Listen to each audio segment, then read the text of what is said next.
Persekutuan Majikan-Majikan Malaysia MEF mendedahkan ada pekerja yang sanggup diberhentikan daripada menerima perubahan sementara dilakukan syarikat susulan impak COVID-19. Pengarah eksekutifnya Datuk Syamsuddin Bardan berkata, pekerja dan pihak kesatuan sekerja sepatutnya membantu syarikat untuk bertahan lama dalam menghadapi pemulihan ekonomi. Malah perubahan sementara termasuk pengurangan gaji dan faedah-faedah tertentu adalah untuk memastikan langkah pemberhentian pekerja tidak dilakukan. Bagaimanapun katanya MEF melihat kurangnya kerjasama diberikan sesetengah pekerja dan kesatuan menyebabkan majikan tidak mampu menanggung kos operasi syarikat dalam tempoh Perintah Kawalan Pergerakan Pemulihan PKPP ketika ini. Dan tidak mahu sebenarnya mengurangkan langsung apa-apa hak mereka dan mereka saya rasa lebih rela untuk diberhentikan kerja daripada menerima sedikit perubahan dalam tema perkhidmatan mereka. Saya rasa untuk memberikan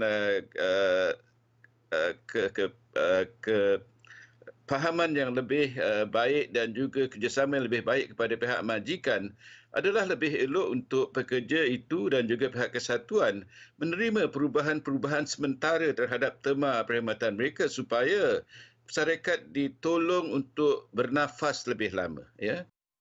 Jelasnya lagi, majikan ketika ini memerlukan sedikit masa sehingga dapat berdiri semula untuk memulihkan ekonomi syarikat yang lebih baik pada masa akan datang.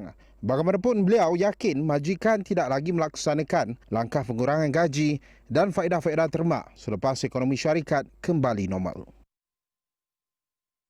Sementara itu, MEF turut mencadangkan kerajaan meningkatkan bantuan subsidi upah kepada majikan yang ketika ini ditetapkan pada kadar 11%. Pengarah eksekutifnya Datuk Syamsuddin Bardan berkata langkah itu dapat mengurangkan lagi risiko pemberhentian pekerja dalam syarikat.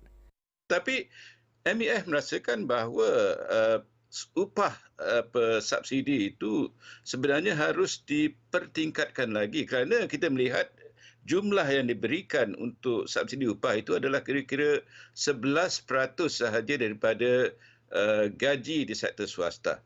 Kalau kita lihat di negara-negara yang telah memberikan subsidi upah, mereka memberikan sehingga 65% hingga 80% sebenarnya daripada gaji di sektor swasta. Tapi yang kita berikan adalah hanya kira-kira 11% saja.